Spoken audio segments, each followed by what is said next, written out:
ladies and gentlemen, and welcome to episode 17 of Downloadable Opinions. My name, of course, maybe, possibly, is Brian Bess. Or so he claims. So I claim. And joining me, as always, is the villainous Adam Gayton. How are you, Adam? You got it right this time. This time, 2 months later. I'm going to make a revision before we start. Yeah. I don't remember what I said the game of the year was at our last podcast, but I have to I have to completely rewrite it. Yeah. Because I finally got to play The Walking Dead. Ah. Yeah. And it is freaking phenomenal. Everyone says that. Here's the... I guess you haven't played it then. I have not played it, and I have so many devices that can play it. You had the chance too. It was on sale for the 12 days or whatever. Yeah, it was. It was really cheap for Steam sales. It was like even for Xbox, it got put on pretty cheap. That's how I think it was like $7 too. It was ridiculously cheap for all the episodes. The way that I tell most people why I like this game, and I have no interest in watching the actual show. Yeah. But I watched my brother playing it initially. He's the one that got it. Mm-hmm. And I couldn't stop looking away from him playing it. I'm not even playing the game, and I'm completely sold in what's going on there. It's a really cool game. I would like to see some more stuff, I guess. I'll pick it up eventually. But anyways, we're not here to talk about Game of the Year stuff. We're here to talk about the big news of this week. The Sony PlayStation 4 announcement that happened on February 20th, which was Wednesday. Nothing about showing it off, just announcing it existed. Announcing that it existed, and it's really weird that they came out and just said this little bit. I mean, it's really... I think it was a strategic move on their part in order to get their information out there to gamers and to maybe their investors as well. Just to start the year off Sony as opposed to ending it. It's just weird that they had their own show and yet they just only confirm that that's the name of it. Well, let's get into it, like, what they actually announced and talked about in terms of the hardware. Now, a really big move, because Sony last year with Kasurai and I can't remember the system architect on the PS3, but they changed everything over to this really powerful, really beefy cell processor. And the cell processor, to this day, is probably one of the fastest processors in gaming and in computers generally. But now they moved over to the x86 architecture, and basically, if you don't know what that is, that's running in your PCs right now and a lot of other devices. It is something that you can really easier to write apps for, and write games and write programs with. This is a huge step that's different for Sony, because now they're trying to get their system to be really, really open and really developer friendly. At least that's the kind of like big takeaway I got from the entire conference. They also upgraded the RAM in it to increase to 8 gigabytes. I don't know what the Sony the PS3 is at right now. I think it's like 4 or it must be 2 or 3. But anyways, that's a huge amount. That's the same size as a DVD, right? So that is good for Microsoft stuff, but for Blu-ray discs with 25 gigabytes, I think it is. Yep. Yeah. You get to load quite a bit of data on there and directly into memory. They also announced that the graphics card is taking advantages of GDDR5 memory, which helps. Basically, this box looks like it's going to be improving a lot of different things, like the loading times should be a hell of a lot quicker on PS4 and so on and so forth. But let's get down to what this actually means for the game side of it. So they're really taking the stance in opening the console up to any kind of developers, and they really want that. My guess is because they saw what successes of, what was it, the Swan game, Unfinished Swan, yeah. And, there's another one as well. But, Journey? Yeah, and Journey. They saw what successes those were, and there's like, okay, we really want to embrace the developer community, which I'm so happy for. But, Adam, what do you think? Well, considering Nintendo's bad for not being very They are terrible for that. Sony's made a first move already, which is probably smart. So, congrats on that. Yeah. No, congratulations. But, I mean, the fact that if you're going to open it up for pretty much anybody to be able to put something in, whether it's, big names or just indie developers, that alone is more than what anybody could ask for, especially when you get games like Journey and Unfinished Swan sneaking through and really showing people how or what games can be. So if you open this up, you're opening the door to pretty much anything to come in now, which is exciting for actual gamers because it means there's something for everybody, or at least potentially something for everybody now. Yep. I mean, it might suffer the same kind of problem that you see on PC where you just don't know what to buy because there's so much to choose from. But I think if they really cater it like the Steam store has and really show off what they have, I mean, they showed a bit of the UI for the PlayStation. It seems to be like, big picture mode is on Steam. If they do a little bit of, showing the right things to the right people, and like they said, they want to learn how you enjoy playing games, so it could be pretty interesting to see what they do with PSN. And I mean, embracing developers is something that Microsoft has been trying to do for a little while now with the developer movement. You can code games for XNA, and you can use their Visual Studio. You can use Visual Basic to code stuff, which is pretty crazy. But if you want to build an actual packaged game, it's still like, I know someone that's doing some Xbox game development, and like their requirements are just massive, and just they can be a little bit sticky to work for. But if PSN and Sony come around and actually really embrace that, a la styles like Steam and Android, could be really sweet. I don't know. But moving on to the next big thing that they dropped on us, and this is such a cool feature, I just gotta say. I really want this to exist for all games, to be honest. The share button. A physical button that's on the new DualShock 4. That you click once and you can take a snapshot, or you can start broadcasting from there. What do you think of this, Adam? It has two sides to it. Yeah. One, that is huge. Yes. Amazing. Awesome. Yes. Whatever other cool word you want to put in there. Mm-hmm. The fact that at any point, if you're like, you know what, I'm doing really good right now, I should start recording this just to see what I get from here. Like, say you're playing Call of Duty, you're having a really good run, yep, and you think you can keep going, you're like, immediately, while you have a quick second, you hit the button, mm-hmm, and then you got footage going. Yeah. Or in any other case, like, you're at a certain point, especially in a cutscene or whatever, if you're playing an RPG, or say you're getting to a moment where you think, like, okay, I really want to record this just so I can see how it looks after. Mm-hmm. And you do that, and anybody else can see that. The downside is on the other hand, I don't understand why you would want to watch somebody streaming a game when you could simply be playing the game. If it's just a friend, it's weird to me. Like, it's another thing if it's a YouTube channel or something like that. Like, this is something that you're watching away from the console. When you are physically holding the controller and could be playing a game, and it's just like, say, if I don't really feel like watching you just playing Battlefield or something like that. Well, I think when I could physically play it. They have said that it's partnered with Ustream, so anything that you do immediately goes to your Ustream account. So I don't have to be sitting in front of my PlayStation 4 in order to see the content. But you can. Well, you can. But they've said that, they want you to be, on mobile devices. They want you to experience the content no matter where you are. In which case, I'd love, yeah, absolutely. I do get what you're saying with like sitting down and watching someone else play while holding. Because controller. that's what they showed off, is that you could watch your own friends playing a game while you're on your PlayStation. Yeah. And I'm like, that defeats the purpose of turning on the PlayStation. It depends on what kind of game it is. I mean, like, well, not what kind, but it depends on the person. I see like giving the players the choice, and because streaming videos has become such a huge thing. I mean, like, Twitch.tv exists for that own purpose, for people to play. Like, I mean, I can give you a scenario where it would be useful. Yeah. Say I'm playing, I don't know, like, say if we're playing Final Fantasy 13-2, I know you would never, but there are a lot of puzzle pieces in that game. Say that you're at a point where you're stuck. Yeah. You could ask a friend, have you done this? And they go, oh yeah, I'll get to this part. I mean, Final Fantasy, you can't just jump to a chapter, but say we're playing a game that you can jump to chapters and stuff. They could literally play that chapter through for you so you can see what the solution is. Yeah. That is... Okay, that's a little bit of cheating in my mind if you're just going off and getting people. But, I mean, the option is there, and that's what I like. You don't have to. Because, I mean, we're talking too with little kids, right? Yeah. Like, it can even go to that point. Yeah. I mean, sure, yeah, both of us as gamers were like, I want to figure this out. Yeah, I want to figure out what I want to do. But, I mean, let's be honest, like, how many gamers are lazy and cheat? Like, come on. Valve had to put in anti-cheat for a reason. Yeah, it's true.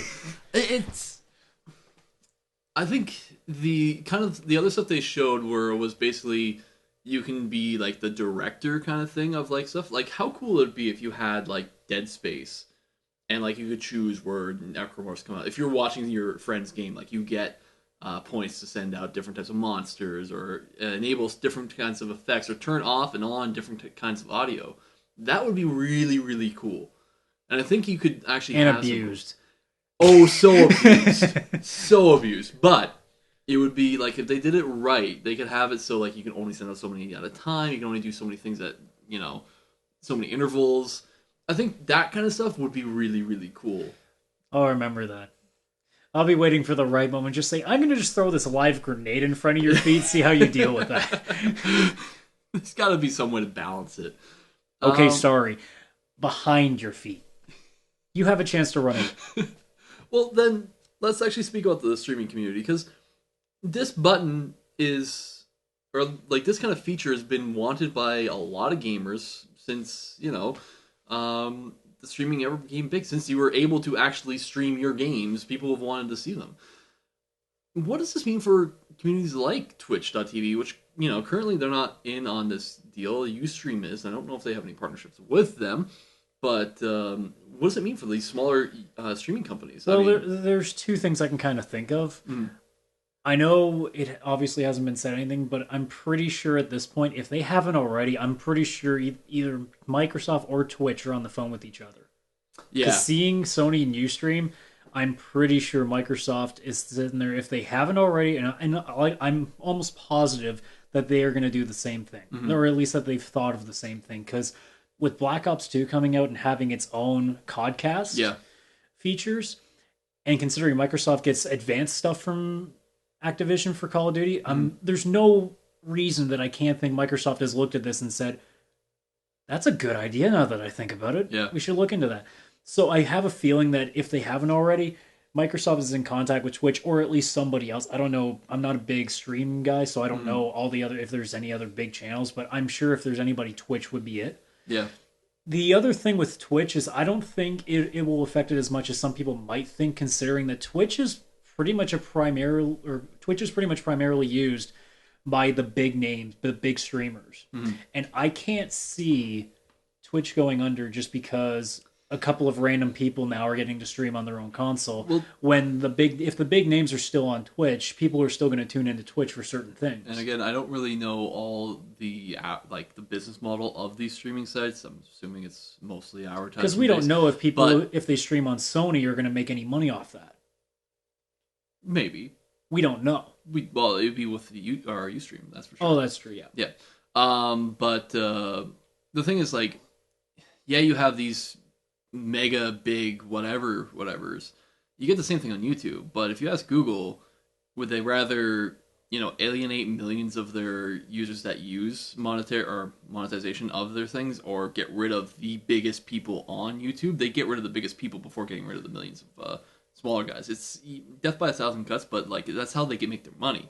If Sony and Microsoft make deals with people other than Twitch or anyone else, I mean, it's a huge chunk of advertising or a huge chunk of business that they will lose out on. Yeah, they'll still have those guys, but what happens when those big streaming guys go over to Ustream or Justin TV or whoever? Just saying, it'll be interesting. Well, like I said, I'm assuming that Microsoft will have its own feature too. I mean, it seems like it would be completely ridiculous if they hadn't even thought about it at this point. Well, tit for tat. I mean, they have to have as much or more than what Sony's offering in order to keep their current player base. Yep. But speaking of streaming stuff and online components, one of the biggest things they've been talking about is this whole because Sony bought Gaikai, which is on par and similar to OnLive. Basically, playing games while that's not a machine that's being played off locally or on another server somewhere else. They're touting that when you buy a game on PSN now, you'll immediately be able to play the game, as opposed to having to download and wait so long. You'll be able to play the first couple levels or however long it is.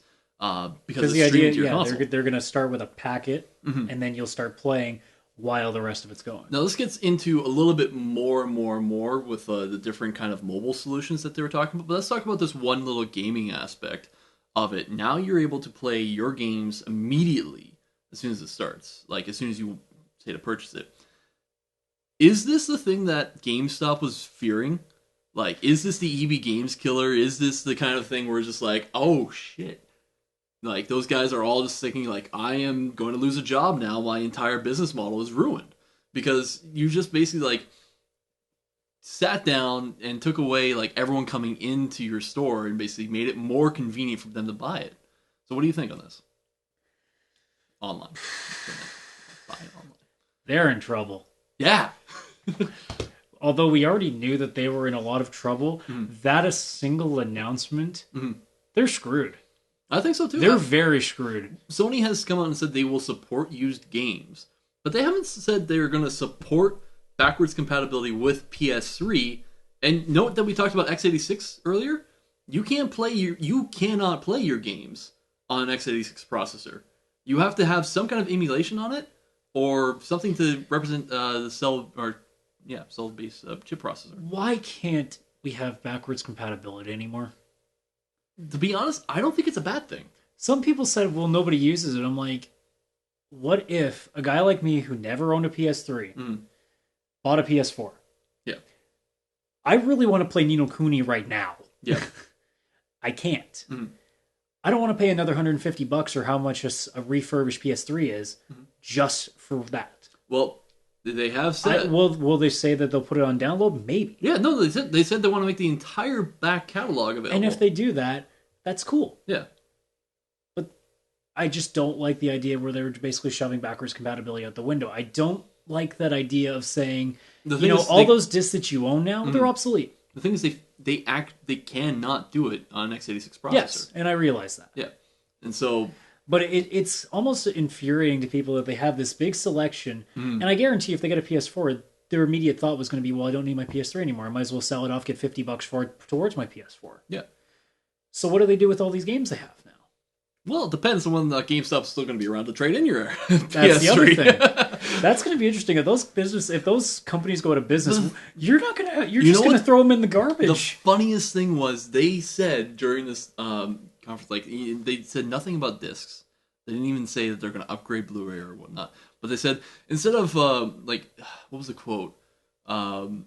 Instead of fumbling around with discs, which I think was the funniest kind of thing, because I'm wondering if they're not even going to have an optical drive on this thing. I'm pretty sure they will, because Sony and Blu-ray... Yeah, I don't think we're going to get that rush yet. I think this whole idea of it all being downloaded is probably another generation away. Because I don't think the ISPs are capable of putting up with that yet. Yeah. Okay, let me rephrase that. They can, but they don't want to yet. No. Because they don't have an ideal business model to handle that, considering that they're already suckering people out of what they're getting. I think what's going to happen is you're going to have Sony and having all these network building, because we haven't even touched on the mobile side of things. But, like, they're going to have this massive network of things that need to communicate through the internet. The ISPs... if they are quote-unquote, and I'm using air quotes really heavily, saying that they are super overtaxed in terms of bandwidth, they're going to be utterly destroyed by consoles like these, because they will be accessing the internet and accessing other devices like crazy. Considering that so many things now are requiring an internet connection. Yeah. And it's not even like Diablo 3. Well, it's not even like DRM that is the thing. The gameplay of some of these things, like Project Destiny, which we'll get into... It's like the core part of that game is you are in this universe where you have to have an online connection in order to actually experience what the game is. And to be honest, like, when that is the case for having an online, always-on connection, I am full support of it. When it's just stupid, petty DRM stuff, that's bullshit. It's absolute crap. But, I mean, I don't know, like, the ISPs, that's a whole different ballgame. But I think once they see, like, you have to have... Once they realize that they're going to have their balls against the wall, they're not going to really have much alternative. Yeah, as soon as someone else comes and offers, like, I'm so envious of people that live in Kansas City, whatever one it is. But, like, with Google Fiber, like, having all that bandwidth and all that speed and no caps whatsoever, like, what you need is someone to come in like that. This is completely being derailed, but, like... So what you're saying is we need to move. Yeah, we're just going to go to Kansas City. Okay, cool. But anyways, moving on. Obviously, they were going to announce that this console was going to be better looking. And so who else to say, like, how much better looking it's going to be than Quantic Dream, makers of Heavy Rain, Indigo Prophecy, the Kara tech demo. Who Brian seems to have a massive crush on. I have a massive crush on Quantic Dream. I played Fahrenheit when I was... I was going to say Kara, but... Kara was awesome. But yeah, Kara's always awesome. You're in love with a robot. Okay, who wasn't at the end of that film? Okay. But yeah, and they're also coming out with Beyond Two Souls coming out sometime soon. Ellen Page. Digital Ellen Page. Okay, but they showed off a picture, like a portrait of a man, older man, that was 30,000 polygons. I got mad because I missed that. That was the first time my stream crashed. It was really cool. It was like Uncanny Valley, just completely. That's what I comment on, because somebody showed me a picture. Obviously, I don't get to see it in full motion, so I'm not sure. But I saw the picture, and I'm like, okay, we're getting there. Yeah, well, we're getting there. It's so, like, the skin textures and the lighting of it is so well done. There is some things that you can kind of tell, like, yeah, this is a 3D character. This person doesn't really exist. Like, some things around the eyes, the lighting was just a little bit off, but, like, this is really close. Like, I can't wait for Quantic Dream's next game after Beyond Two Souls to see what this is going to look like, because the graphics are just getting just crazy. Like, I don't even know where we're going to start seeing a line really damn soon. If we're not already there. Yeah, well, as far as I'm concerned, we are pretty much at the point where just a tiny step, I think, is going to send us over the edge. We're going to be like, okay, this is big. But I can't wait for that. Like, I really want to see what these are going to look like. I can't wait for them to do an entire scene made in this way. Using movie terms to describe a game. Because, like, it is that good looking. It seems like real life. And there are people who think 8-bit should be the only thing. We'll talk about a little bit of the Move, and then we'll get into a little bit of Vita stuff. So I thought they were going to kill off the Move. I thought it was dead. Who actually likes stupid motion controllers? But then Media Molecule comes around and says, hey, guess what? We've got this new game, and it's awesome, and you can make all these kind of 3D printed objects and stuff like that. Not actually printed in real life. Yeah, that whole sculpture thing. The only thing I could think of is there's going to be so many dicks made after this. There's going to be so many penises. So many penises. But it uses the Move controller. And the Move controller is, that little thing. And you control... That was the best line, too. Like, we were looking for so long for the solution, and we found it. It's the Move. I'm like, did you look hard enough? Come on, there's got to be some better interface. But I guess, like, if that's the way you want to manipulate, I guess Nintendo sitting in a boardroom with their feet up on the table, just being like, "See, we knew it all along. We're right." And then Microsoft's just like, "Well, we're making a second version of ours. No one cares." Neck 2.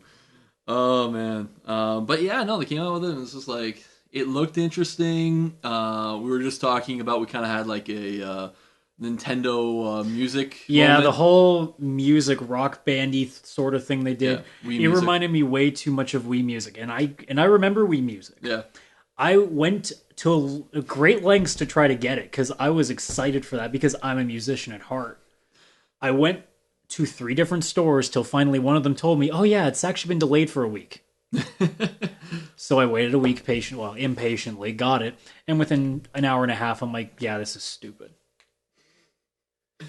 So the second I saw that whole thing, I'm like, I get what you're doing, Media Molecule. I'm not falling for this twice. I'm sure you'll make some little kids happy for about a couple hours, but no. Yeah. That didn't impress me. The sculpting thing was kind of cool, although I'm not a big artsy guy, so for me personally, it doesn't work as much. It's because I can't draw for shit. So. Well, you know what I see this being? It's going to be... It's not a game, it's software. Yeah. It'll be like what was the Kinect Studio thing they showed up at E3 where you could like... Oh, the painting one? It was called something. Connectables? No. But it was some sort of... Like, people would eventually release like more and more little things to it. Like, you could make stuff. Okay. Because there was one where you could actually like take a photo of yourself and it would actually pop out like your avatar. Mm-hmm. Except you couldn't save it, which kind of defeated the purpose of doing it. But okay. I got really mad because I'm like, cool, I can actually put my face as my avatar now. Yeah. It came out stupid. Yeah.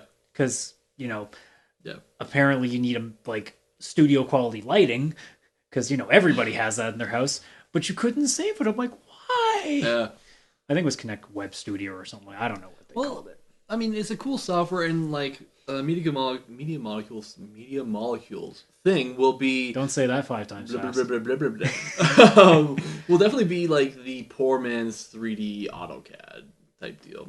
Whatever. It's kind of cool that Move is getting a little bit of playtime, but in my books, you might as well have just shown us another like, thing of Wonder Book. Yeah, let's watch people fail at it again on live TV. It'd be cool to see. Regardless, Media Molecule. There's one thing we missed now that I thought about it, though. They said also that when you were downloading games, that they were going to actually have it to the point that they would know almost exactly what you wanted, so they would have that set to your needs. Yeah. And I thought about that, and I kind of figured this sounds too much like the point where they're almost going to nudge you on what stuff you should get. Yeah. But I mean, that happens. I know for the educated people, it's not going to sway them at all. Yeah. But I would be kind of ticked off if this is supposed to be the stuff that I want, and I'm going to look at this and say, "Why the hell would you think I want that?" Well, it's like when YouTube puts up like the videos that you think you should watch, and you're looking at the list, going, "I hate that." By the way, I want to find a way to turn off the stupid recommendation list. I'm just like, I hate all this. It's like, just because I watched one Minecraft video doesn't mean I want to watch some retard British kid, showing me how to make a waterfall that goes up. Yeah, no, I don't want to... I'm sorry, but no. Don't tell me what I want. I will tell you what I want. That is the point of a search bar. Yeah, but the thing is, I kind of see, like, YouTube, I think, in my opinion, has gone way over the line in terms of showing me stuff that they recommend to me, but, like, Amazon. Look at the way Amazon does recommendations based upon products that you've ordered, or any one of their subsidiary companies like Audible or anyone like that. Well, I mean, think of a system like Pandora, where you put in the list of artists that you like, and they will cater it based on what sounds close to it. That makes sense. Yeah, there's a limit, and so long as Sony doesn't go over that, then I think they'll be fine. I would love to have games like that are similar to ones that I put a lot of hours in, that I don't know about. Like, if PSN is going to be this open to developers, I think they actually need to have that in there. Yeah. But, I mean, let's be honest. It would be pretty cool if, say, you bought Ni no Kuni, and then it would say, well, Level 5 was part of this, so here's a couple of games that we have on PSN that they made. Here, you should look into those. That makes sense. Yeah. But just because I have Call of Duty, I don't want every first-person shooter just smack dab on my main page, just being like, you should get this and this and this. No. Yeah. Well... It'll be better than the stupid ad-targeted stuff that Microsoft currently has on their front page. I hate that. So much crap. Okay, let's get into Vita stuff, because they mentioned enough Vita stuff. There was Vita stuff? Okay, well, by Vita, I mean mobile. And the mobile kind of initiatives are going to start with this. And we saw a little bit of this with one of the games, where they want to have an experience of Sony stuff no matter where you go. So this means there'll be you're able to port, so long as you're within your house, the PlayStation 4 games over to your Vita. But they're also saying that they want to make the entire back catalog of PlayStation 1, 2, and 3 available on mobile platforms. And they were very vague in saying mobile platforms. Now, we do know that Sony has a very close deal with Android, making things like the PlayStation Experience phones and stuff like that. I'm wondering if, because it's going to be great to have that stuff on Vita. Great. But what happens if they bring it to Android phones? What happens when they bring it out to iOS devices? I just think it's funny because they're doing this for something that nobody's bought. Yeah. Well, the thing is, they have the... I'm sorry, but when they said all these things, like, we're going to try to make so much available for the Vita, I'm like, you got to get people to buy it first, because you haven't done a good job with its launch yet. Yeah. But the thing is... If that's how they think they're going to get people to buy it, you got to make good games for it, though. You can't just port all your old stuff onto something. I don't think they have to now, because what they're going to do is they're going to go the exact same route of Project Shield in NVIDIA's case with the PC. Where, yeah, you can play Android games on that, but you can't play full-out, big games without being next to your PC. And the same thing with the Vita. You can't play great games unless you're next to your PS4. And you know what? People really want Project Shield. People have purchased Nintendo Wii because of the tablet thing, albeit very few of them. And there is a market for this. And the PS Vita is a very powerful device. Be really cool if they loaded Android onto it, but really powerful device. It would have been cool if they actually put some decent games out for it too, because the only one as far as what ratings have gone by has been Persona 4, which was a PlayStation 2 game. That just tells you how sad that is. Pretty much the best game in terms of what it gives you overall is a game that was made for a console before the generation that's currently out right now. It's like, very true. Guys, like you skipped something here. The only game I played on the PS Vita was the Metal Gear remake. And yeah, they does that tell you something that the best things on the Vita for the most part have either been established franchises on their current console in terms of like Uncharted, or games that are just been remade. Well, that's a problem. To me, if that's not working now for the Vita, what makes them think that putting all the old catalog on the Vita is going to change anything? I think it's going to work out wonderfully. I think if they screwed Vita development and just...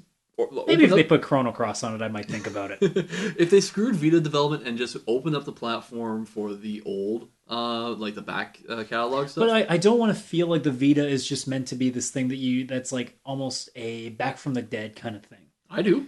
I know a lot of people do, but that's a business model. That doesn't look very good if you're saying, we can't sell things for now on this thing. You have to rebuy those games, that's the thing. Yes. But what do you say to investors if you say, well, here's this mobile device that we've brought out. We can't do anything good new-wise for it, but we'll just, we'll take all the stuff we already did, we'll just throw it on it. That'll be cool. There's a better way to word that. We have a new game development console with 10,000 games on it ready now. That's how they pitched it, probably. And it was just like, there you go. And I would be really pumped if I could play PS3 games on my Vita and have that anywhere. As opposed to like a PS4 game where I have to sit down in front of it. I'm just saying, I don't like the idea that it almost feels like they're almost giving up on what they're doing now for it and just trying to save it. I think, but in this age of like, we have mobile, like, phone games that rival in many cases what the DS and Vita can do. I think this is the only way they can go. They have to bring like their experiences onto their mobile devices. I just don't want it from them to divert them from still making good new content. Oh yeah, absolutely. Because that's my fear, is that they're gonna rely too much on the old stuff, because people will, and I agree with you, people will buy it. Yeah, and they'll spend a fortune on all this old stuff, especially if they're going all the way back to PlayStation. People will be buying all the Final Fantasies, your Legend of Dragoons, all that stuff. Yeah. I don't want it to take it away from, especially the smaller companies who are trying to make these really good artsy games, like say Patapon. Yeah, that's a game that could really help the Vita right now if they made a third Patapon right now. I'm assuming they are. Well, it doesn't make any sense if they wouldn't, because Patapon was really successful. Well, they're making the development. They seem to be going so hard into like wanting to have developers, in on this. I can imagine it's not too far of a stretch for them to bring that over to the Vita.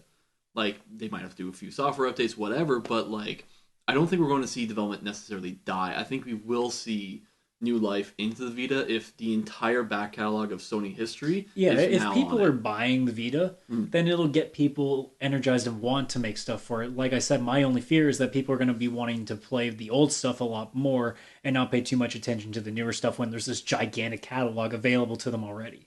Yeah, I understand that fear.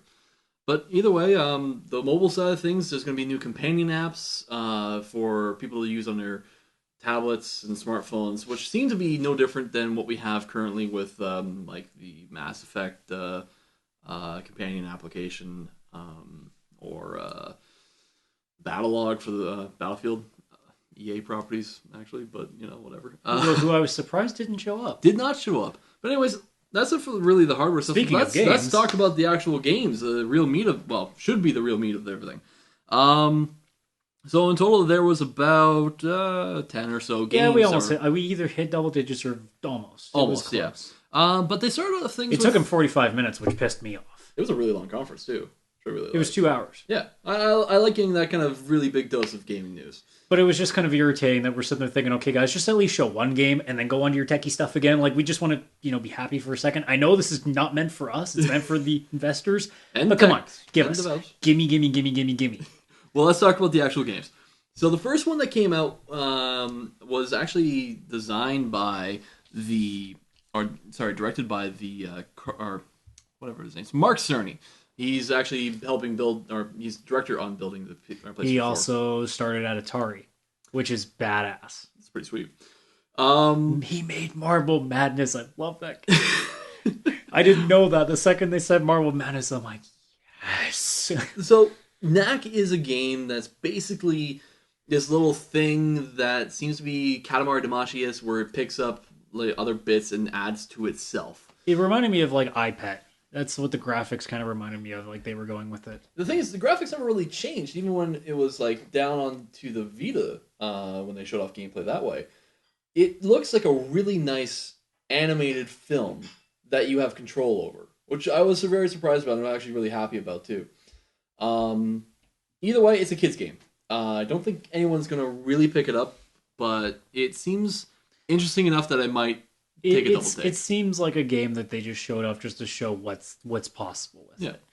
Yeah. They weren't pushing limitations. They were saying, here's just something so you get the idea of what we're shooting for. Mm-hmm. It was a really nice game. It was really polished, I'll say.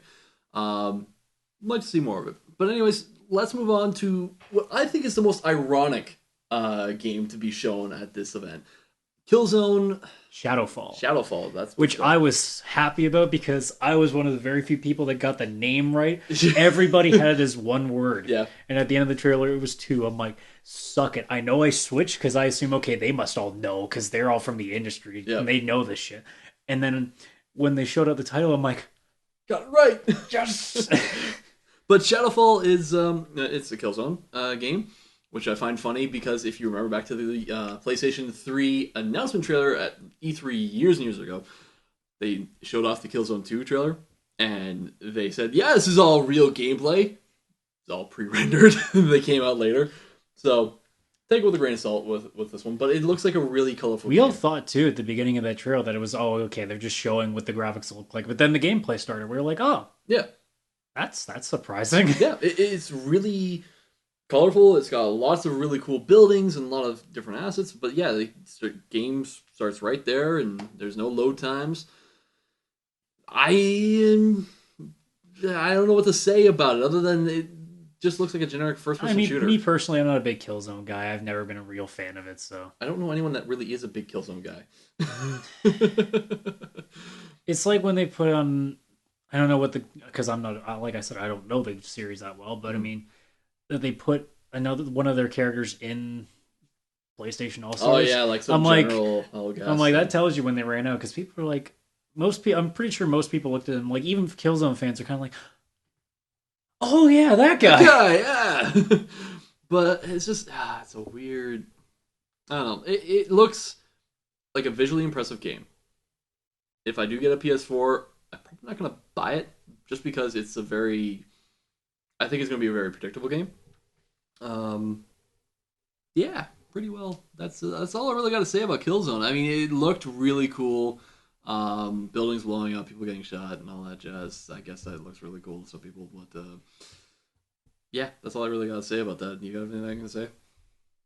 Fantastic. It was pretty. There were explosions. Yay. Let's get into the 5-minute nerdgasm of cars and their fibers.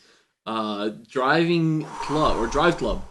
I am so happy this guy is so passionate about the graphics. That guy sold that game to a lot of people just from that speech. He is like, Forza, actually, now that I think about it, Gran Turismo must be pissed at Sony right now. I agree. It's like... Forza's going there thinking, how did somebody beat us at this? No one else, like Forza, and obviously the fact that you got to see someone's hands too, like actually makes you feel, wait, there are people in driving games? Yeah, and you can get outside the car and you look at everything. I am really pumped for this. Actually, like I don't normally get pumped for driving games, like Gran Turismo, yes, but this seems like it's going to be like a really people and car centric. But game. Really hard because it'll probably be realistic. Probably, but I really want to see what this Which game's means gonna be like. The first 2 hours of me playing this game would be me falling off the road every turn. Mm-hmm. The best thing about this event, like obviously the cars and the models, they look amazing. But the other thing from this kind of game was the second screen possibilities of tablet and mobile and Vita and stuff like that, where you can set challenges, you can view other races. You can literally stop the game and go straight into a team race. Yeah. Like it's nothing. Yeah. There's really... no getting out of that menu, waiting for the game to reload, go to that menu, get ready, wait for that to load up, just find a match, wait for that to happen. Yep. No, it's just click, click, boom. If you're a fan of racing, this game will be like the thing for you and your other car fan buddies will play, because it seems so user-centric and like, you know, so much fun for teams. It's meant to be for car nuts. It's literally called Drive Club. Yeah. As Yahtzee would say, it could only be better if you had tits and was on fire. Pretty well. I would really like to see this game. I wasn't like really excited about anything else on this list, but I'm actually kind of excited to see what they'll do with this. Not just in game, but in the entire ecosphere of like what we'll be able to use with the Now, the PS4. only thing they would have to do to get car nuts completely sold that game is steal Top Gear from Forza, and then they'd have them. That would be it. No one would ever dispute that anymore. They would now be champions of the racing industry or racing game industry. But yeah, so switching gears a little bit to something that is an actual indie game. They brought out, I don't remember his name, but he was the lead. Jonathan's. I can't remember now. But he was the guy who created Braid. It was funny because he came out right away after that. He's like, I don't know how I'm going to follow all those explosions. And yep.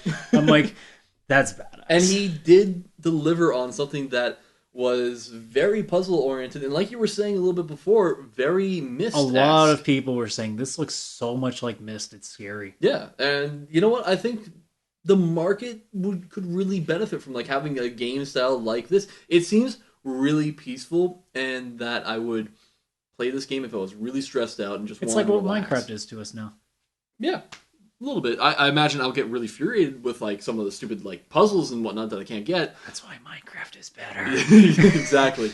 But it's got that kind of like, the music is really soft and really relaxed. The like different colors are really bright and really like there's really nice. It was reds really and pretty greens and all that kind of stuff. It's really pretty game for not having all that. But then again, if it looks like Myst, anything can be pretty. Yeah, I mean it doesn't have a lot of fidelity, but what it does do is very smooth. Colors, very the color palette in this is really good, and I sound like a complete hipster saying that, but it's just where's your monocle there, you eccentric genius? But you look at this game and you feel relaxed. That's what I'm getting at, and like that's something you don't. That is kind of indicative of, I guess, this guy's design style. But what do you think about it? It's an open world puzzle game. It's not my thing, because to me it's like I hate puzzles. I hate thinking, which is sad because I'm a very like. I love strategy and stuff, but it's like, no, you don't get it. I like to still be moving. I don't want to have to stop and stare and be like, what the fuck do I do here? Shit. Okay, Game Facts, what do you know? Exactly. But, I mean, it's still nice to have a different thing. And, like, it's obviously something that hasn't been done in a long time. I'd say, like, the open world kind of thing where you go different places and you can do different things in terms of, like, puzzles. But, I'll be interested to see where it goes. I imagine that a game like that, if it's anything close to what Braid did, they'll get awards. They'll be winning awards. Yeah. For sure. Price point, do you think? What's that? Do you think it's going to be a $60 game? Do you see enough there to be a $60? No? I imagine 30 or 40. Yeah. Depending on if it... Because I don't know what their business model is going to be for it, if it will be a physical game, if it will just be like Braid, it will be a download. Yeah. So it could just be $20. I can see this being a download. We don't know. Absolutely. I can't imagine it being a full-fledged $60 game. But considering some of the games that we've seen come out for $60, nothing would shock me. Well, yeah. I think we know that all these are going to be 60 and up, like all the other games we've talked about. Because we don't even know what the price point will be for games. That's true. After this. Absolutely. We don't know. We would hope that it's not going to be any more than $60, but because some of us don't have monies like some people do. That's for sure. Well, let's talk about the next thing. Was Capcom came out on the stage and took the stage, and I've completely forgot about something we didn't add here. Capcom took the stage with basically a tech demo for Phanta Ray or something like that. It was something Manta Ray, but like started with a P. No, it was Phanta Ray. Panta Ray. Panta Ray. Because everybody was like, wait, what? Capcom's doing panty raids? What? But yeah, no, they talked about this new engine that they're going to use, and they showed off this, I'm going to call it a tech demo because I can't really believe this is going to be a game from them. But it was called Deep Down, or which Down. really reinforces the panty raid more. Yeah. But basically, Deep Down was this whole thing where you had like a mage and like you had this fighter and this archer guy fighting. And it looked like Dark Souls. Looked like Dark Souls. It looked a lot like Dark Souls. Like the icons in the bottom left or right corner. I don't know. I wasn't paying attention. It was left.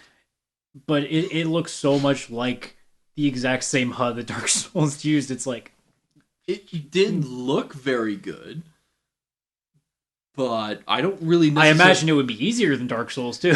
Well, yeah, it would definitely be easier. But like, I didn't get the sense of what kind of game this was. Was it a first person? Was it a third person game? Was it both?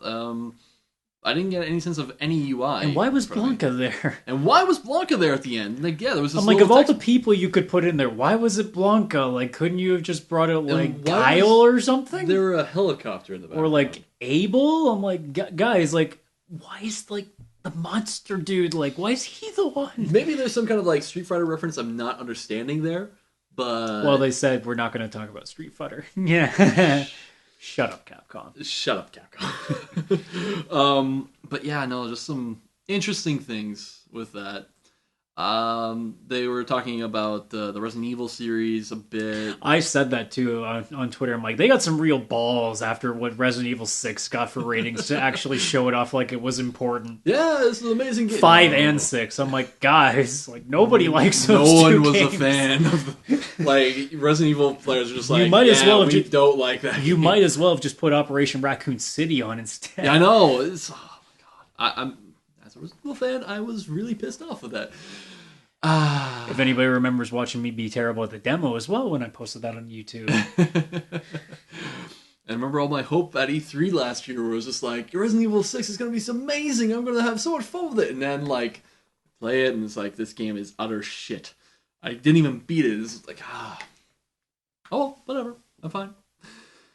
Anyways, Capcom had a little short thing. They just really wanted to display, like, yeah, we got plans for the PS4, and things are going to come out. But let's talk about the next one, Square Enix. Yeah, speaking of coming in and you know, saying not that really we're gonna, saying anything. As I said, they pretty much walked on it, like, not counting. We'll get into my anger issues later, but they basically, in a nutshell, walked onto the stage, said, "Yeah, we're doing stuff for the PS3." Dropped the mic and left. That's exactly what they did.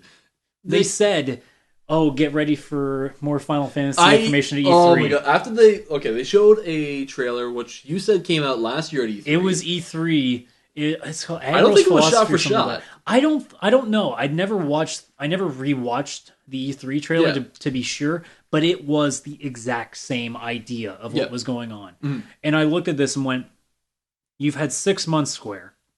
You couldn't have done anything else." Yeah. Not even like you didn't even have like I understand that it takes a while for them to make these things. They could have made like a 30-second freaking thing just of something completely different. They could have shown off UI or something like that. Guys, what are you doing? At least they didn't show Final Fantasy 13 Lightning Returns. At least they didn't do that. Yeah, but then after that, they said, "Oh, we got something else to tell you. It's going to be amazing." And they bring out this other guy, and he's like, yeah, we got something to tell you. It's going to be amazing. Come by at E3. Drops the mic and leaves.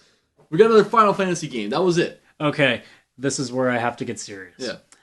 I'm going to make a very bold prediction. What? That Square Enix is going to go under? No. That might happen too. This is my prediction, and I swear to God, people will be surprised that these words come out of my mouth, and I am too.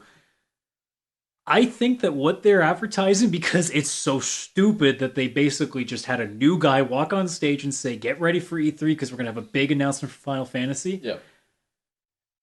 The only stupid possibility that goes through my head, they're finally going to remake 7. That's the only stupid thing I can come up with to just match the absurdity of what happened on that stage. When what went through my head, I'm like, well, 14's still going. I don't think 15's up there yet. It has to be 7. I swear to God, I hope I'm wrong, because as everybody knows, I think 7 is so bad. I think it's so overrated.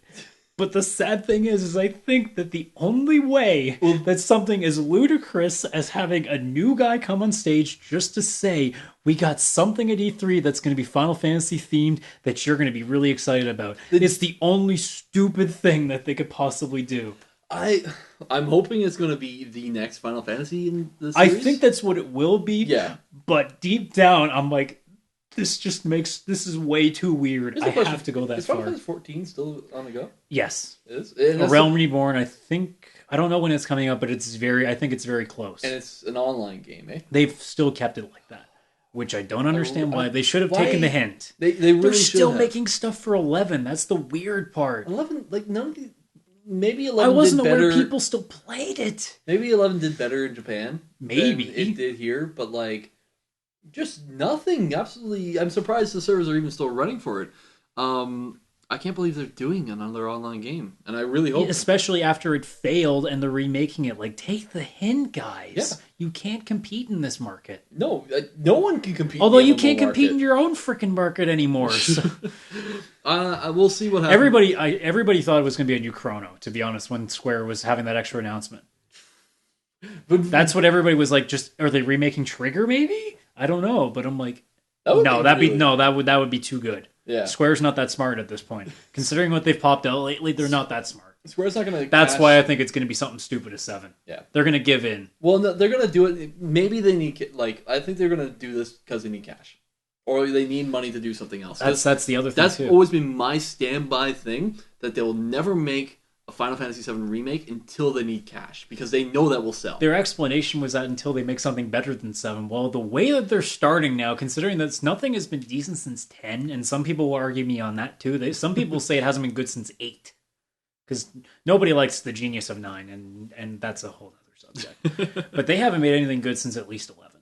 No. So... if they think that they're going to make a good Final Fantasy game before they revive 7, they are a bankruptcy and studio switch away from that. We'll see what happens with Square at E3. We'll give them a little more time before we declare them on life support. But let's get into the other thing, because after they did away with Square, they started getting into the real third parties, like the Ubisoft and all those jazz. So I'm going to start it off with Ubisoft. Don't forget Sucker Punch. You forgot Infamous. Because that came earlier. That's true. That was the great speech of the night too. Everyone thought that was going to be Watch Dogs. That was the best part. I did too. He comes in with this whole anti-government, anti-surveillance, My entire Twitter stream was Watch Dogs, except for Victor Lucas of Electric Playground, who said, "Yeah, Infamous." Insider information. But yeah, no. No, I think he got the idea. Mm-hmm. I think it's. Like, apparently, Second Son is... I've heard rumors that it's Cole McGrath's brother or something like that. Wasn't that such a cool line, though? It's like, a world where there are 2.2 million cameras in Britain alone watching all the people. That's 4 per person or something like that. Yeah. Imagine a world like that. Now imagine it with a world where there's people with kick-ass superpowers. Even better. It was like... where were you going with this? Yeah, it's just like... But that was the best part, that the entire Twitter feed was Watch Dogs, Watch Dogs, Watch Dogs, Watch Dogs, and the second Superpowers came up, shit, it's Infamous. Well, I think it's a good change for the Infamous series. If it is a change, we don't know. A change. It's a new character, new setting, I assume. New powers. So, I mean... like we said before we recorded this, is that I can't assume that they're going to change the formula up too much. No, I mean, it works, right? And I imagine there will be another gimmick, or there will be something else added in there, but it's mostly just a rewrite, and just, let's see what happens with the different set. Sucker Punch does superhero really well. Like, they make really good hero games. I want them without tights and a cape. I want them to make Spider-Man. Just give me a Spider-Man 2 experience sometime. Or just, stop Spider-Man for a while. He needs to go away a little bit. I just want another Spider-Man 2 game. That was fun. But... yeah, I can see this being a successful game. I think it's going to be a solid, A or, A- game. Yeah, it will probably be one of those 8.5 kind of games. Yeah. Like the games that I don't think everybody's going to buy, but it will be something that people will say, you know what, that sounds like a good game. I don't have the money for it right now, or I have other things, but I can see that that's a good game. there's nothing like really groundbreaking with it. And you know what? And I think that's why out of those two series, that has survived and Prototype did not. Yeah.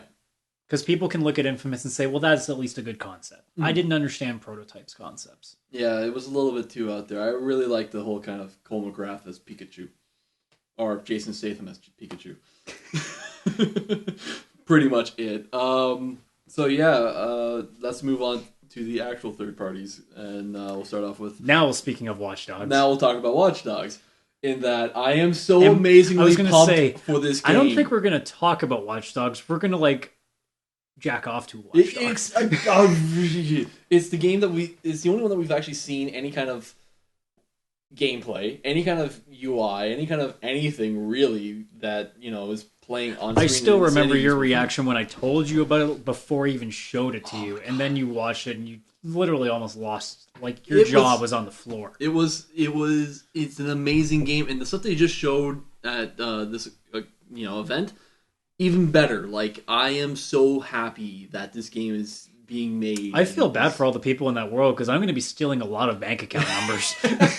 Well, it's so cool, and this delves into everyone's sense of voyeurism that they have to figure out things that are going around them, and it makes you wonder how open that world is, though. Yeah, because we've only seen missions. That's the only thing left that I hope at E3 they'll show off is just what it's like just to explore and not have anything going on. Yeah, well, the other side of things that wasn't really talked about until you actually read and saw some interviews with the people from Ubisoft was there was another person following the main character on screen.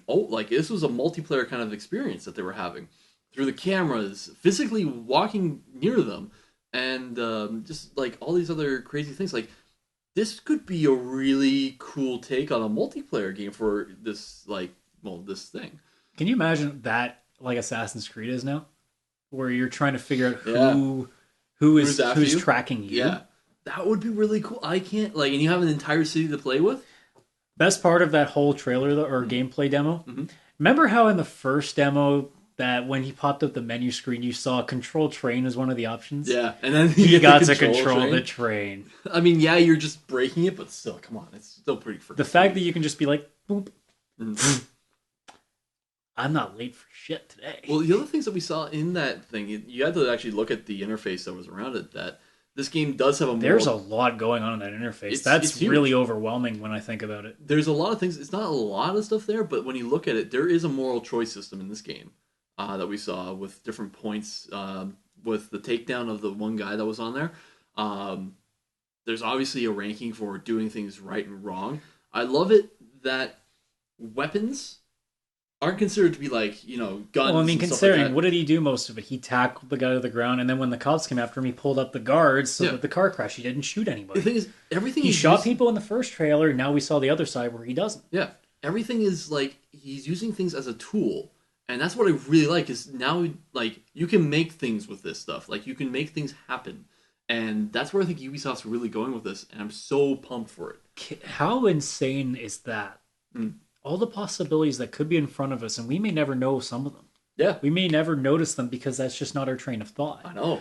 That's what's unique, and that's what's kind of exciting. Can you imagine all these different people live streaming or just streaming Let's Plays of the games, and you're watching how they decide to go. Yeah. Then you watch somebody else, and then you look at your own gameplay, you're thinking, how did they get that option? That's exactly it, and I can't wait to see these kind of how they're going to use the AI. And obviously the PS4 has the ability to handle really, really complex things that are going on, and capturing 40, 50, 1,000 million different objects at any one time and doing unique things with them.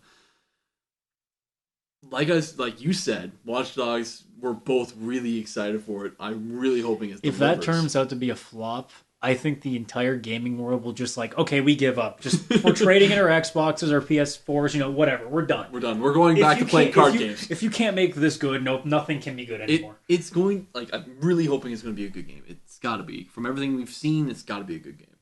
I mean, the fact that they've shown us a lot of gameplay, it seems like it's kind of hard for them not to screw this up now. Yeah. Until we get it in our hands as a demo, if it gets popped out on a demo, on Xbox, I don't care how many gigabytes that sucker is. I'm going to play that, and I'm probably going to play it multiple times. You know what the thing is? What happens if Watch Dogs becomes a launch title for the PlayStation 4, and Grand Theft Auto 5 is supposed to come out in September? Screw Grand Theft Auto. I'm wondering how Rockstar feels at this point in time with this kind of like... Everyone's looking at this and like seeing like, oh my god, this is an amazing open world. Yeah, concept. They're gonna have to put something on pretty big at E3 to get some attention back, because I think everybody's pretty much stuck on Watch Dogs at this point. Well, just like they're in a bad position with this because like there was a huge resurgence in people playing Saints Row the Third and seeing how fun an open world game can be. Yeah, God forbid you actually enjoy what you're doing. And then you get Watch Dogs over out in left field that just blew away E3 and is an open world game like Grand Theft Auto that has so many things going on in this city. Really, people who are fans of GTA need to hope that they decide to go back and have some more fun with the game. Yeah. I still don't like the fact that you can't be who you want to be. Mm-hmm. They can say, oh, well, we got 3 characters you can choose from now. I don't care. I don't want to play as someone. I want to play as someone I envision. Yeah. As my character. That's why I like Saints Row. Mm-hmm. I see that Watch Dogs, we don't know if there's any modeling to your character, if it's just that base character. Yeah. But either way, like Watch Dogs still makes up for it with just the absurdity of that concept. Mm-hmm. The only thing that, like, I'm not saying that Rockstar people will buy Grand Theft Auto 5, but like, I don't know, they have to have something in the story that's not the same as it has been. That's not depressing. Yeah. We'll see about Grand Theft Auto 5. But as much as I understand the crime world's probably depressing, like you need to focus on that some of these people get away with it their entire lives and get to enjoy the shit out of it. True. Hence Saints Row. I mean, come on. What huge crime boss doesn't parachute from 20,000 feet in the air completely butt naked landing on top of a grandma? I think it's really... The parallels that have been drawn to this, it looks... interesting. It looks like an interesting place for Rockstar to be, and I can't wait for them to come out and announce what they're going to do next. Because I think they're hopefully another Red Dead, because that was so good. I hope so too. I hope they come up with a new property, even like just something new to do. But let's continue on from Watch Dogs, and let's talk about the surprising announcement that came out. The most surprising in my mind, actually, in contrast to the actual hardware. Blizzard came out on the stage. Okay, well, before you say the most surprising thing, what potentially could have been the most surprising thing. But it was the fact that they were on the stage there discussing bringing Twitter might have exploded during that. Like, if it had been StarCraft, it had been World of Warcraft or another Warcraft game. Or even a new IP. Had it been anything else other than Diablo 3. That was the best part. Everybody's flipping out. The second it was the reveal, it just went, aww. Because I'm just like, there are going to be so many like flamers on the StarCraft forums. World of Warcraft's just going to get a whole new resurgence if they go this way. No, it's Diablo 3. I'm sorry, but that's kind of a ball dropper, because anybody who's played Diablo 3 has and probably has had enough, and anybody who hasn't played it has heard of the crap that they went through, and is probably turned off by it. I think on the surface, when you look at it that way, it's why would you do Diablo? I'm sure it'll still be fun. But the thing is, this sets a precedent for Blizzard to actually be a console manufacturer again. Yes. Looking aside from Diablo 3, the potential of Blizzard making stuff for consoles now is huge. Well, I'm sure there's an entire They're still connected to Activision, which is not necessarily a good thing, but that's a whole other story. There's probably an entire section of StarCraft Ghost lovers out there who's like, oh my god, yes, we can finally get this on here. They're just like hoping. But it'd be interesting while jerking off to pictures of Nova from the wallpapers that kept going back and forth. Yeah, but Blizzard has talked about starting up 2 new IPs. I think one's called Titan or something like that. But it makes sense that they move away from PC and actually do something different and more, since they lived on World of Warcraft for such a long time. Well, yeah, they've pretty much lived on 3 properties for the last 20 or 15, 20 years. It made sense for them because, like, as soon as World of Warcraft dropped, they were making millions upon millions upon millions of dollars. now that that's kind of died, it makes sense they go back and actually do something with the partnership they made with Activision and do stuff. And... Call of Warcraft? Oh, I hope it doesn't come to that. But still, I mean, Diablo 3, whatever. They'll sell maybe a couple million units, whatever. Let's move on from the one Activision Blizzard property of Blizzard being on stage to the other, which was Project Destiny, or Destiny from Bungie.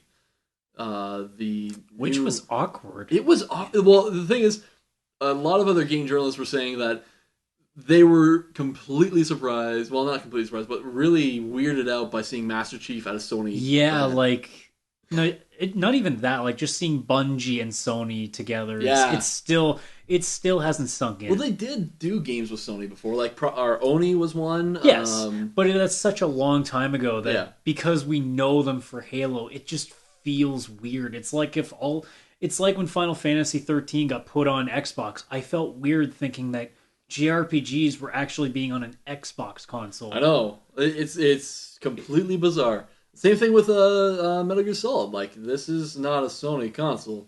What's going on here? Speaking of Metal Gear, apparently Revengeance, which is the stupidest name, apparently it's not bad. I've heard apparently that too. It's fun, but it's like, it's still Raiden. If you mute it and you don't pay attention to the storyline, then it's actually, I've heard it's a very fun hack and slash.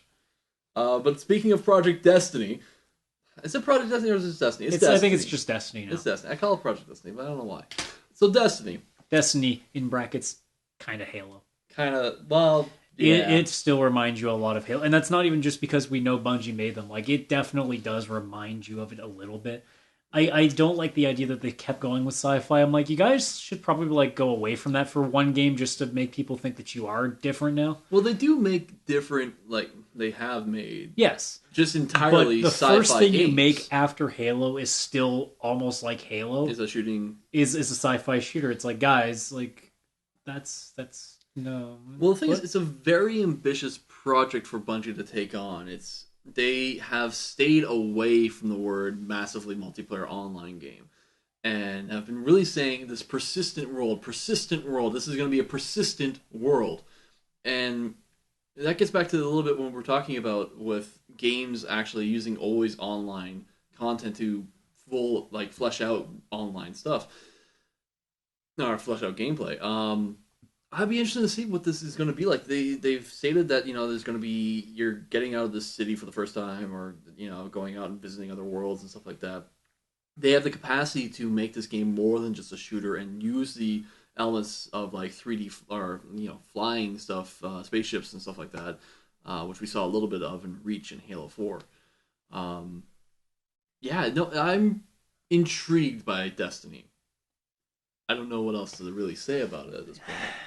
I guess at E3, when we get a real good idea of what's coming with it, we might be able to make a really good judgment call. Mm-hmm. For now, it's just still really awkward. I don't think it's really awkward. I think it looks amazing.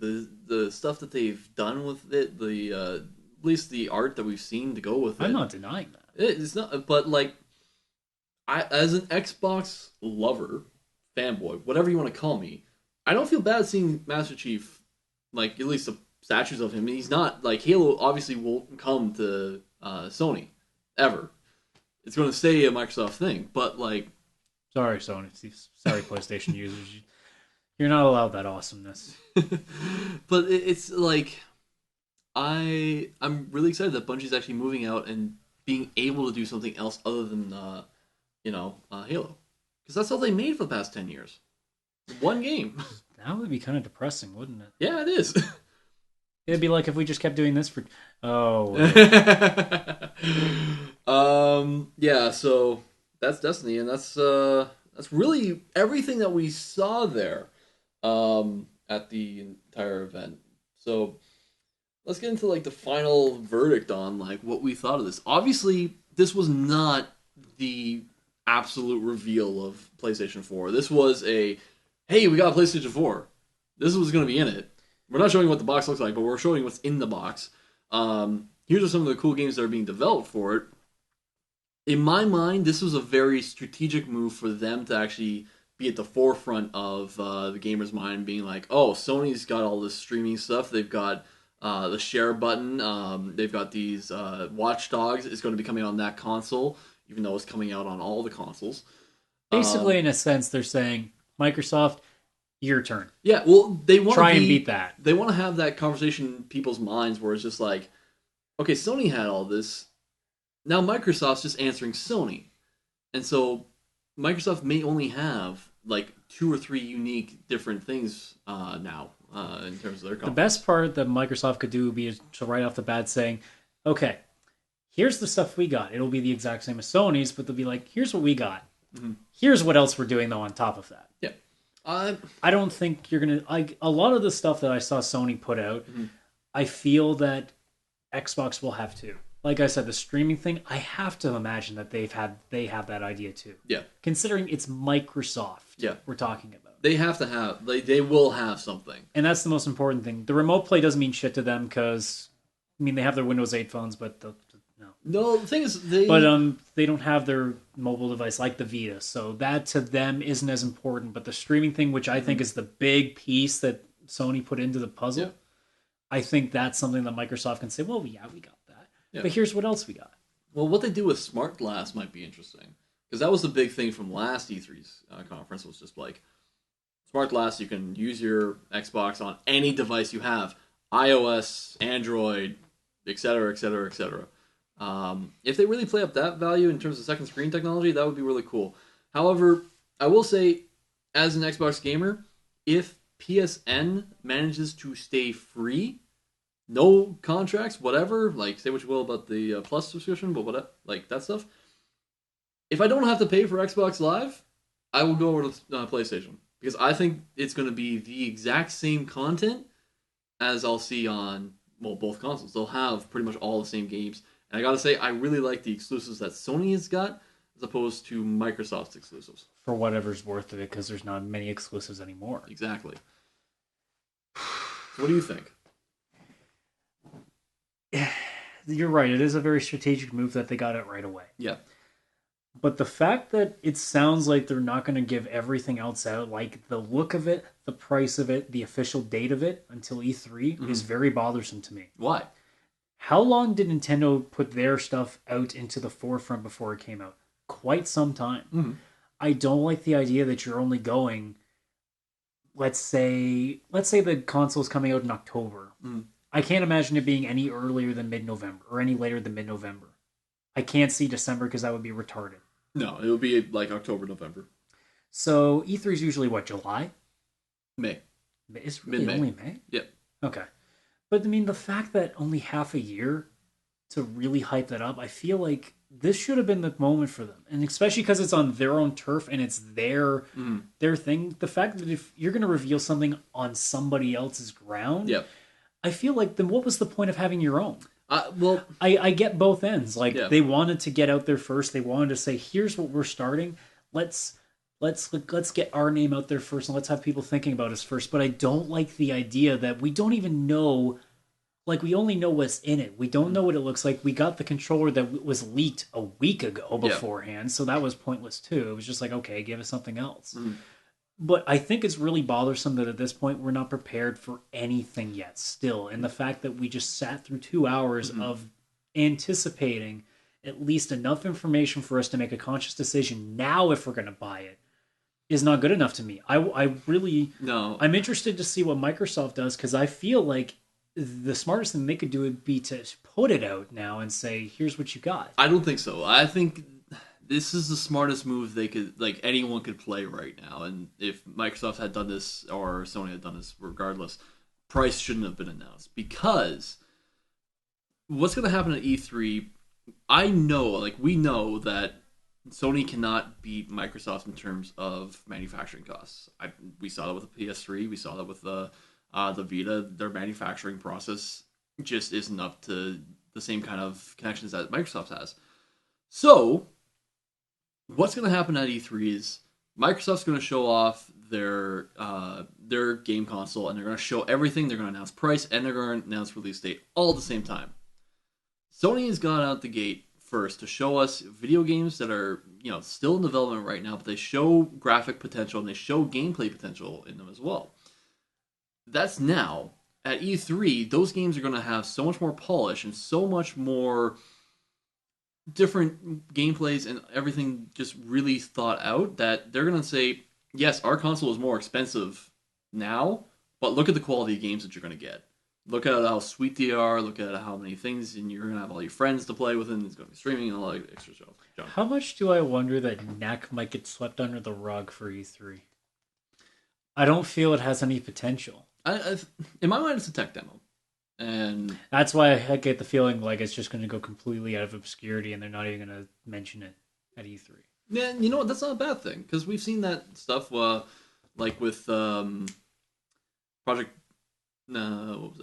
When the GameCube was first announced, we saw that big, cool 3D fight with Ganon and Link, which never became a game. In fact, all we got was Wind Waker out of that console generation. Well, technically Twilight Princess too. But let's be honest, most people got the Wii version because they knew it was going to be better. Yeah. But yeah, like, we saw all that stuff, and yeah, we never heard hide or hair from that game ever again. If NAC doesn't become a thing, whatever. But it seems I don't think you're going to see a lot of tears shed over that. No, if it seems like simple enough game that it can be put out for digital distribution and, make all kinds of money. Like, it'd be a really cheap game for them to produce, since they're already doing it in-house. Yeah. So, but yeah, no, I think that's really about it. I mean, like, there's going to be some really interesting things that are going to happen in terms of the rest of the industry. Like, if it does come out that we're not upgrading Blu-ray at all, we're really putting our cash into digital distribution. Yeah, you can still make Blu-ray games, but whatever, we're not going to upgrade it. It's going to be just massively crazy. And I think you're right that, we'll have to wait another console generation. I just didn't like the idea that all the questions that we really wanted answered in terms of where the industry is going and what we have to expect when this comes out, it's like playing a game or watching a sequel to a movie thinking, okay, all the questions that were unanswered in the last one, let's see what happens, and nothing still comes through. I don't think that's what... I just feel like there should have been just one little bit of detail left. I don't think they had enough to really... Because my attention was not grabbed. Mm-hmm. They didn't convince me any other way to change over. At this point, I'm still completely on Xbox's side. Regardless of your idea that if PSN's still free, I'm okay with paying that extra money, because as far as I'm concerned, I feel like Microsoft's more on my side. I don't feel that Sony did anything to make me sit there and look at, okay, I gotta go this route. Because, like I said, I believe that Microsoft is going to do the streaming thing, which is the only thing Sony did that really grabbed my attention. Sony put a lot of emphasis on the mobile and the second screen and all that kind of... Which is not my thing, that's why. Then it's mine. And, like, I'm really interested in that stuff. That's why it's good that we have two different opinions on the show. Otherwise it'd be like, yeah, we like the same things. This is boring. Yeah. Well, it's basically... It's one, it's a career choice for me possibly down the road, but, like, two, it's really interesting to see Sony see that, yeah, a lot of people don't play games in their home anymore. They don't even sit on the couch and play games. They are around, they're walking, they're laying down, they're at school or, at work and just, popping up with their phone. I'm happy they're going that route. I don't know that Microsoft can go that way since they don't have a mobile platform, but they have put a lot of emphasis on their smart glass technology, and they want to get people in to that kind of ecosphere where they have an app that leads them to other places. Yeah, it'd be great if those were... Stupid thing. They come out and say, yeah, we're partnered with Apple. That would be funny. Be like Apple comes on stage, just like everybody's like, what, this is like Blizzard all over again? Yeah, we're putting iTunes on it. What? Just be like, really? No! It would just be the massive fail. No, that won't happen. But, like, I'm going to get... like, Microsoft... obviously, I'm not going to make a decision on one console. I want to see what Microsoft has to say. I want them to come up with something unique and different. Yeah. But the way that Sony's been talking about developers and the way that they've been saying, like, this is going to be a really open platform and all this stuff... Microsoft can definitely go that way too. They've had that stuff with XNA. I don't think they will. I don't think they're happy with where they are. Trying to be an entertainment center as well. Yeah, I think that's their path. Which is fine. Same thing they've done a good job. Yeah. As long as they just don't make Kinect, for good for everything. And there's that rumor that you'll need the Kinect. Mm-hmm. Like, you have to have it. It could just be built into the system. Which, yeah.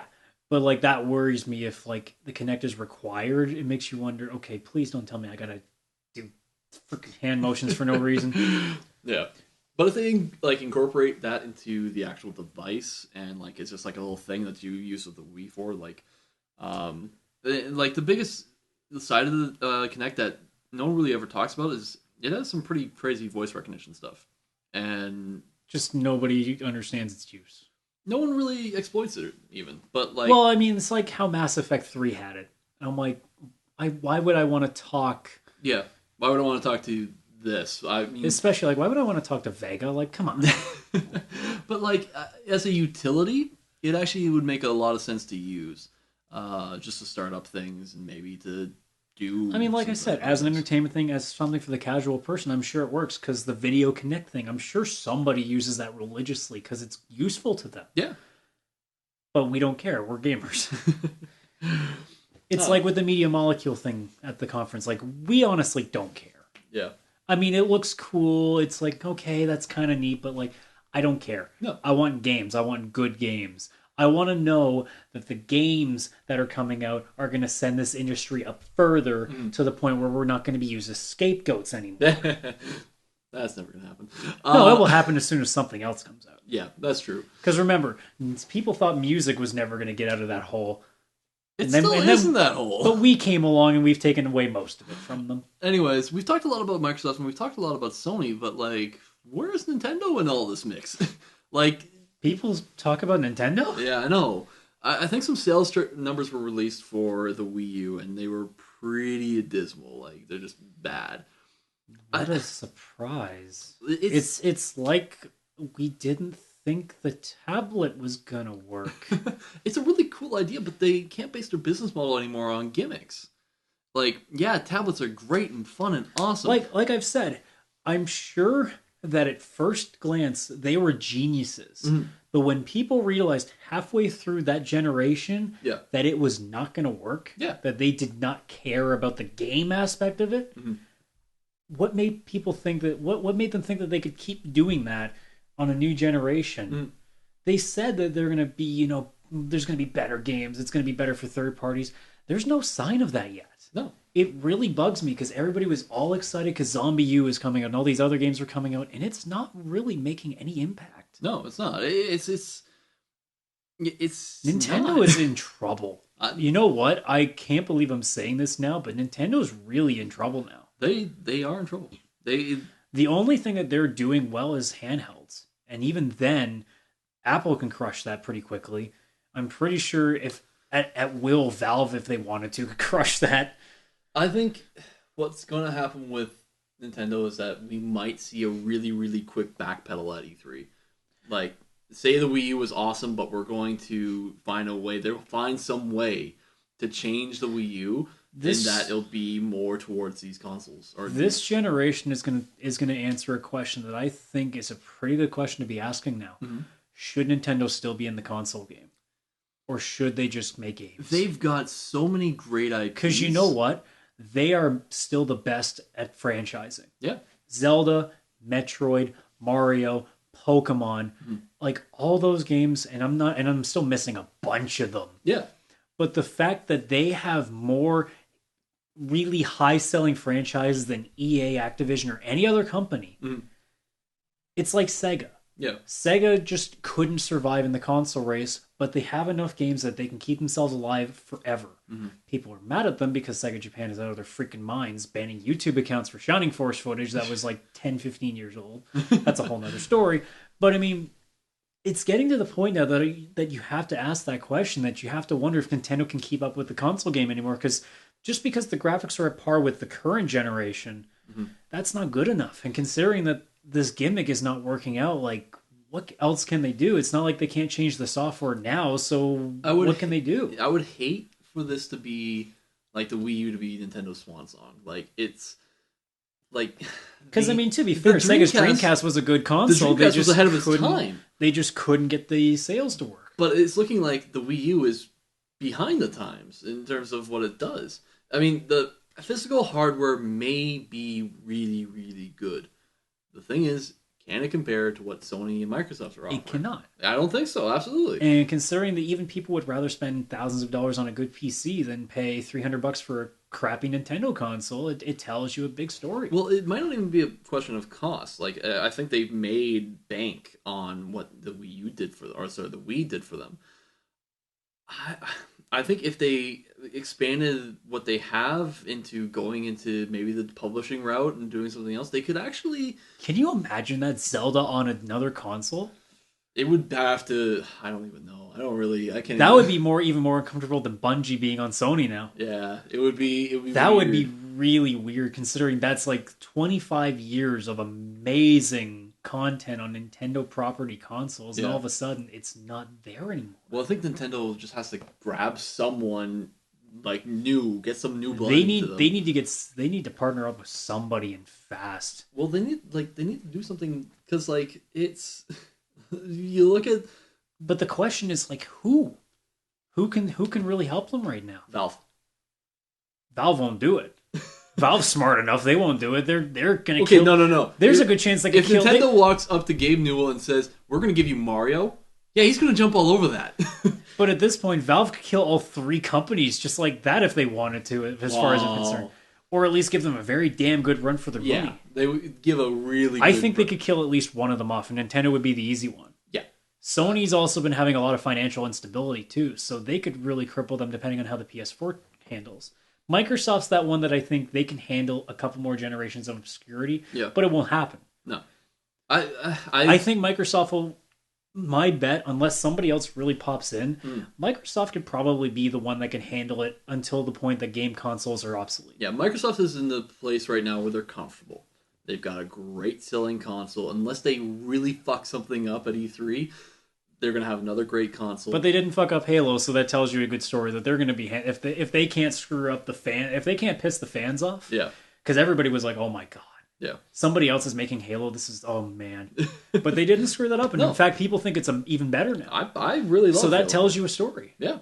And I think, you know what? It's going to be... it'll be an interesting time for Microsoft, and I think they can do it.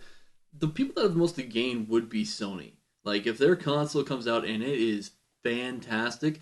Because they need it. They need it. They need that jump. Well, hang on. Like, the director of, like, the person that's making this, this console is making games. Well, he's making games, but not only that, he's North American. It's the first time in the entire, like, Sony, because it's mainly been Japanese guys, like, making... Speaking of Japanese, like... Can we get to the point now where there's at least translation at all the times? Because a couple of them did not sound comfortable with the press conference. Yeah, well... But mind you, the one guy who did get a translator, the Japanese guy was so excited, and the other guy's just like, no. That was really have awkward a really good voice. That guy could sell games. Yeah, he had the voice of, like... He was pumped. Kevin Butler. Japanese Kevin Butler. Somebody make that now. Yeah, but, I mean, it was...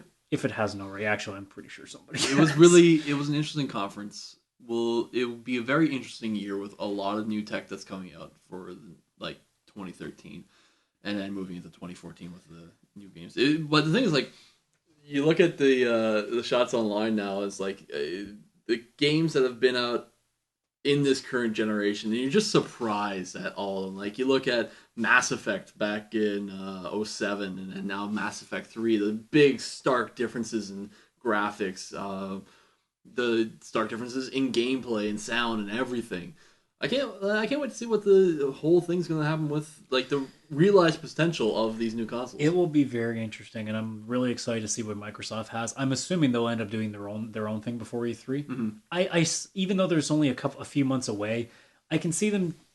I get the idea now that if it really isn't made, like, I can't believe I didn't have the dates proper there, but I can see if they're going to wait to release the console at E3 as well. Mm-hmm. I can see them at least again having their own little shindig. I think I heard something like just before GDC, they're going to have something. Yeah, like to the point where they're just going to say, okay, we know what these guys just did. Mm-hmm. Here's what we got. Yeah. So I'm excited for that too. And somebody asked me this afterwards because they were like, you really bashed Sony tonight. Is that because you're an Xbox guy? I'm like, no, believe me, when if Xbox does this, I'm going to bash them probably twice as hard if they do anything I don't like. Yeah. As I said over Twitter, you know what? I'm so passionate about this industry. If I see one thing that I don't feel works or I don't like the method that they've used, I will criticize the shit out of it. Yeah. So if Microsoft comes up and immediately does say, oh yeah, you need to connect for everything, and there's not going to be, controllers will not access the buttons anymore or something like that, I'll be like, you guys are stupid. Be a really dumb move. But anyways, I think that's going to be it for episode 17 of Downloadable Opinions. Thank you for joining us this time. We promise you we won't take maybe, 3 months. It might be 2.5. Might be a while. We might make it 2.5. Given how my workload's going, it might be a little bit. But anyways. Or I'll just do it without you. Well, you could do that. Bitch. I don't need you anymore. No. And thus is the end of Downloadable Opinions. Thank you for listening. No, I'm just kidding. All right. See you later.